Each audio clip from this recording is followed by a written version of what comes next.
नमस्कार। मन में है सवाल कि क्या एसएमई आईपीओ से भी पैसे कमाए जा सकते हैं? क्या रिटेल निवेशकों के लिए एसएमई आईपीओ ठीक है, करना चाहिए? और अगर मेन बोर्ड आईपीओ तो एसएमई आईपीओ क्यों है? बहुत सारे क्वेश्चन है।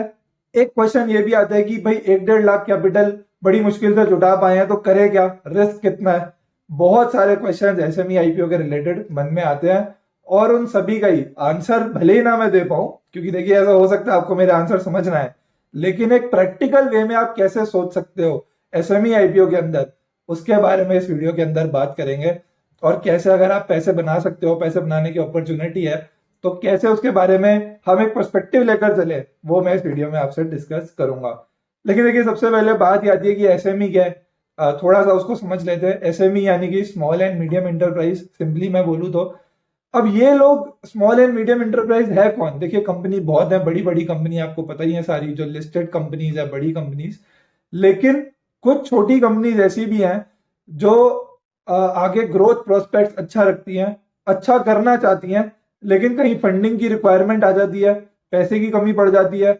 इन कंपनीज को इतनी आसानी से पैसे मिल नहीं पाते हैं इंस्टीट्यूशन वगैरह से भी, या इधर उधर से भी, जहां से भी पैसे लिए जा सकते हैं वहां पर इनको दिक्कत आती है। तो ऐसे में एनएसई और बीएसई ने एक प्लेटफॉर्म बनाया। बीएसई ने बनाया बीएसई एसएमई और एनएसई ने बनाया एनएसई इमर्ज। ये जो हमारी स्टॉक एक्सचेंजेस हैं, इन्होंने प्लेटफॉर्म बनाया कि ये छोटी कंपनीज जो हैं ये भी यहाँ पर आकर खुद को लिस्ट करा पाए। लिस्ट कराने से इनके लिए फंडिंग ले पाना इन्वेस्टर से आसान हो जाएगा और इन्वेस्टर्स को बहुत ही छोटी स्टेज पर कंपनीज के अंदर इन्वेस्ट करने को भी मिल सकता है, जो आगे जाकर बड़ी बन सकती हैं।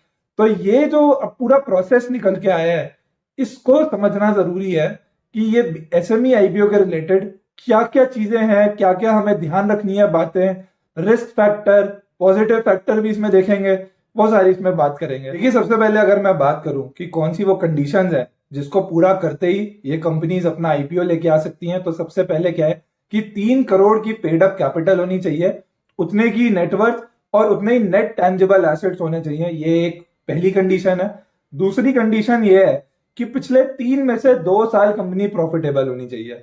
तो ये 2 बेसिक क्राइटेरिया पूरे करते ही कंपनी लिस्ट करा सकते हैं। साथ में देखिए लॉट्स में इसमें ट्रेडिंग होती है और इसका लॉट्स का बहुत बड़ा पंगा है, वो मैं आपको बताता हूँ कैसे। देखिए है क्या, जैसे अभी आप मेन बोर्ड आईपीओ में अप्लाई करते हो तो लॉट में करते हो, जैसे एक लॉट में 25 शेयर हो सकते हैं, 50 शेयर हो सकते हैं, 100 शेयर हो सकते हैं। उसी तरीके से यहां पर भी लॉट्स में ट्रेडिंग होती है।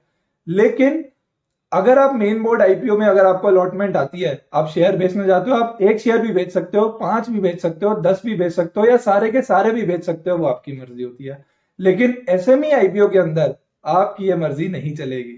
क्यों नहीं चलेगी?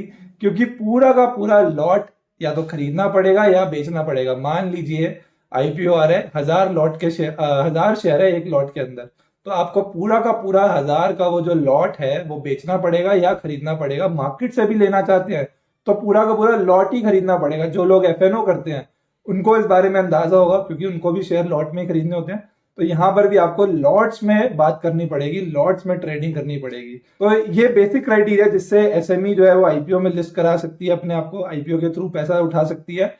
लेकिन देखिए अब इसमें हमें ये देखना पड़ेगा कि भाई मेन बोर्ड में और इसमें क्या डिफरेंस है। सबसे पहले तो वो जानना पड़ेगा। वो जान लेंगे तो हमारे लिए थोड़ा आसान हो जाएगा समझना कि कैसे इस कंपनी को आगे अप्रोच करना है। देखिए फर्क जो है वो कई सारे हैं, पर मेन 3 कौन से ऐसे डिफरेंस है वो मैं आपको बताता हूँ, वो बहुत इंपॉर्टेंट है। सबसे मेन है, जब आप मेन बोर्ड आईपीओ के अंदर आप अप्लाई करते हैं तो आपको 10 से 15 हजार रुपए की एक एप्लीकेशन पड़ती है। लेकिन एसएमई आईपीओ के अंदर आपको 1 से 1.5 लाख रुपए की एक एप्लीकेशन पड़ेगी। तो एक डिफरेंस वो आता है। सेकेंडली दूसरा डिफरेंस ये आता है, देखिए ये जो आईपीओ आता है ये सेबी की अप्रूवल से आता है, जो मेन बोर्ड आईपीओ आता है। लेकिन जब एसएमई आईपीओ आता है तो वो आता है एक्सचेंज की अप्रूवल से। एक्सचेंज वही एनएसई बीएसई, इनके अप्रूवल से आता है। ये बहुत बड़ा एक पॉइंट है जिसको हमें कंसिडर करना पड़ेगा। रीजन बिंग देखिए मैं आपको बताता हूँ, जब सेबी है तो बहुत ही स्ट्रिंजेंट कंडीशंस के साथ इन आईपीओ को लेके आया जाता है और सेबी सारी चीजों का वेरिफिकेशन करती है। डेटा भी बहुत होता है।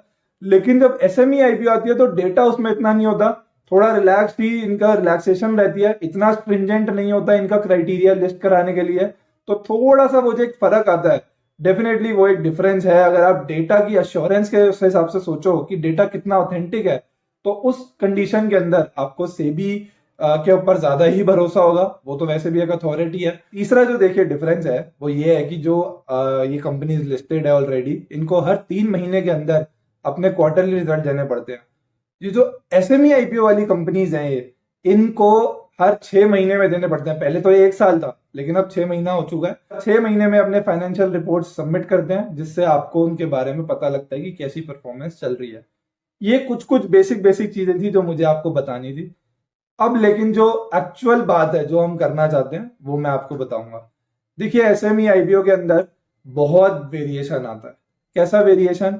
एक आईपीओ ऐसा भी हो सकता है जो 6 महीने में 6 गुना हो जाए, और एक आईपीओ ऐसा भी हो सकता है जो लिस्टिंग डे वाले दिन आपको -47% दिखा दे। तो मान लीजिए अगर आपने 1 लाख रुपए लगाए हैं, तो आपको पहले ही दिन खुलते ही 40 से 50 हजार का नुकसान स्क्रीन पे नजर आ रहा है। कितनी बड़ी बात है ये।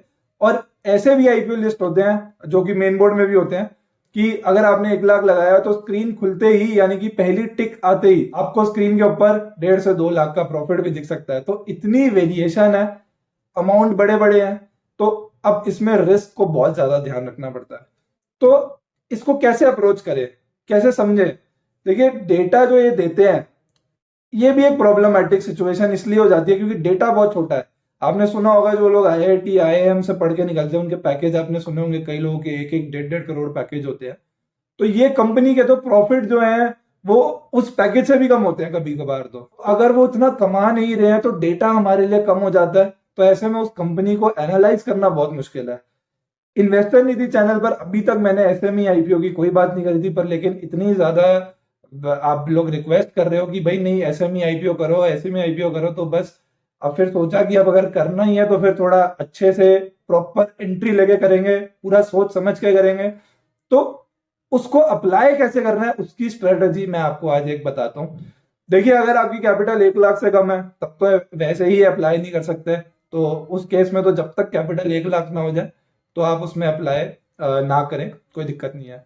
लेकिन अगर 1 लाख कैपिटल है तो देखिए अगर आप एक भी आईपीओ में अप्लाई करते हो और अगर वही गड़बड़ हो जाता है तो आप बाकी में तो अप्लाई कर ही नहीं सकते। तो फिर कैसे सोचे? ऐसे सोचे आप उसी एसएमई आईपीओ के अंदर अप्लाई करोगे जिसमें लिस्टिंग गेन्स बनने की प्रोबेबिलिटी बहुत हाई हो। अब ये कैसे पता लगेगा? देखिए एनालिसिस वगैरह तो हम शेयर करते ही हैं, मैं भी शेयर करता हूँ, और यूट्यूब पे हर जगह बहुत एनालिसिस आता है, आप जिसको भी फॉलो कर सकते हो आप उनको फॉलो कीजिए।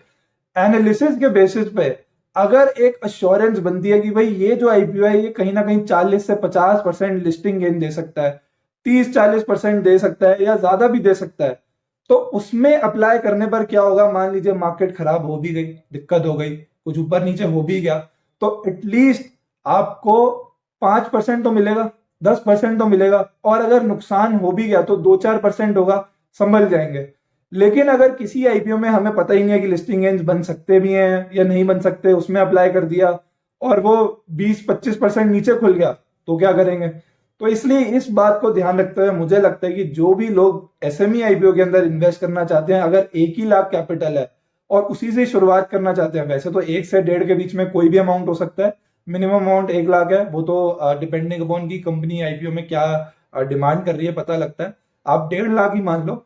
अगर इतने ही आपकी सेविंग है तो आप उसी आईपीओ में अप्लाई करेंगे जिसमें लिस्टिंग गेन्स बनने की प्रोबेबिलिटी बहुत जबरदस्त होगी, वरना नहीं करेंगे, क्योंकि अगर करेंगे और एक बार भी गलती पड़ गई तो वो बहुत महंगी पड़ सकती है। तो इस बात का ध्यान रखेंगे। और जिन लोगों की कैपिटल ज्यादा है, मान लीजिए 4-5 लाख है, 10 लाख रुपए तक है कैपिटल इन्वेस्ट करने के लिए, उनको ये सोचना है कि देखिए अगर 5 लाख तक है तो मैं बोलूंगा आप भी इसी क्राइटेरिया को फॉलो करो, जहां पर लिस्टिंग गेन्स की थोड़ी सर्टेनिटी हो वहीं लगाना है। ऐसे कि नहीं नहीं मैं तो रिस्क लेता हूं, I am a risk taker, ये वाली बात यहां नहीं करनी। रिस्क लेना, कैलकुलेटेड रिस्क लेना, उसको समझदारी बोला जाता है, लेकिन सिर्फ रिस्क लेना जिसका कोई बेसिस नहीं है उसको समझदारी नहीं बोला जाता। तो आपको ये बात ध्यान रखनी पड़ेगी कि अगर कैलकुलेटेड रिस्क लेना है तो आप भी ऐसे ही एसएमई आईपीओ में इन्वेस्ट करने के बारे में सोचें, जहां पर लिस्टिंग गेन्स की थोड़ी एश्योरेंस हो थोड़ी फंडामेंटल्स की क्वालिटी हो, आप उसको आराम से उसमें इन्वेस्ट करके टेंशन फ्री रह सको, ऐसे में करना है। और जिनकी कैपिटल ज्यादा बड़ी है, थोड़ा बहुत रिस्क ले सकते हैं, क्योंकि देखिए क्या होता है, इन्वेस्टिंग एक चीज ही ऐसी है, स्टॉक मार्केट चीज ही ऐसी है, यहाँ पे रिस्क और रिवॉर्ड साथ में आता है। लेकिन एनालिसिस बहुत बढ़िया चाहिए। अगर एनालिसिस में गड़बड़ होती है तो डेफिनेटली आपको रिजल्ट में बहुत फर्क देखने को मिलेगा। और एसएमई आईपीओ का एनालिसिस करना बहुत मुश्किल है, क्योंकि क्या देखिए, डेटा बहुत कम है, डेटा की ऐसी ऑथेंटिसिटी की एश्योरेंस नहीं है। तो ऐसे में उस डेटा को पढ़ पाना और उससे फिर कंक्लूजन भी निकालना कि नहीं, ये जो कंपनी काम कर रही है, जिस तरीके से कर रही है, ये आगे भी चलेगा, बढ़िया काम कर रही है, तो इसकी अश्योरेंस नहीं हो पाती है। तो अगर अश्योरेंस चाहिए तो वो तो मिल नहीं सकती, लेकिन एनालिसिस बढ़िया से बढ़िया हो सकता है। तो मेरी ये आपसे मतलब मैं आपको सीधा सीधा इस बारे में बोल सकता हूँ कि मेरी तरफ से मेन बोर्ड आईपीओ आप मेरे देखते ही आए हो, जो लोग नए हैं शायद उन्होंने नहीं देखा होगा। मेन बोर्ड आईपीओ के एनालिसिस आपने देखे हैं। कोशिश करता हूं मैं कोई भी ऐसा पॉइंट ना रह जाए जो आपको एक साउंड डिसीजन मेकिंग में हेल्प करने में आपके काम आ सके। ऐसे सारे पॉइंट्स मैं सोचता हूँ कि भाई सारे कवर कर लूं। लेकिन एसएमई आईपीओ के अंदर मैं किसी भी तरीके की रिस्क नहीं लेना चाहता, क्योंकि अमाउंट बहुत ज्यादा है, बड़े बड़े अमाउंट्स हैं, सबको अपना रिस्क खुद समझना पड़ेगा। एनालिसिस में आपको दूंगा, साथ में देखिए सिंपल सी बात यह है कि इसमें रिस्क बहुत है, तो अपने रिस्क को समझना आपको खुद ही पड़ेगा। तो इसीलिए एनालिसिस देखेंगे, एनालिसिस के साथ चलेंगे। आगे आने वाली वीडियोस में जब भी एसएमई आईपीओ आएगा, तो जहां तक है मेरा एनालिसिस आपको देखने को मिलेगा, उसके बेसिस पर चलेंगे और देखते हैं फिर क्या रहता है। लेकिन अगर रिस्क लेने की क्षमता नहीं है तो नहीं लेना। मेन बोर्ड आईपीओ बहुत हैं, आते रहते हैं, पैसे भी बनते हैं, छोटा अमाउंट है। और अभी तो आगे जाके देखिए, अभी तो 15,000 की एप्लीकेशन है, आगे जाके तो 7,500 की हो जाएगी। तो वो जो एप्लीकेशन इतनी छोटी है तो ठीक है, उसमें टेंशन नहीं होती है। यहाँ पर थोड़ा भी गड़बड़ हुआ मामला तो टेंशन हो सकती है, क्योंकि स्क्रीन पर देखिए पहली टिक के साथ ही जब आईपीओ लिस्ट होगा, अगर आपको नजर आ रहा है -50,000, -40,000, वो गड़बड़ है। लेकिन उतना ही बढ़िया है अगर आपको स्क्रीन पे नजर आ रहा है +1 लाख, +2 लाख, तो वो भी किस्मत वाली बात है। एनालिसिस के ऊपर अपनी कोशिश करेंगे कि बेस्ट रिजल्ट्स निकाल के लाए। ये वीडियो बनाने का पूरा पर्सपेक्टिव यही था कि मैं आपको बता सकूं कि अब एसएमई आईपीओ के एनालिसिस भी इन्वेस्टर नीति पर आएंगे। पूरा मैं भी कोशिश कर रहा हूँ कैसे उसका फ्रेमवर्क बनाना है। आगे आने वाले एसएमई आईपीओ के अंदर मेरा एनालिसिस आपको देखने को मिलेगा। Thank you everyone for watching this video. Hopefully आपको समझ में आया हो सारी चीज़ों के बारे में। मिलते हैं किसी और वीडियो में। Until then, bye bye.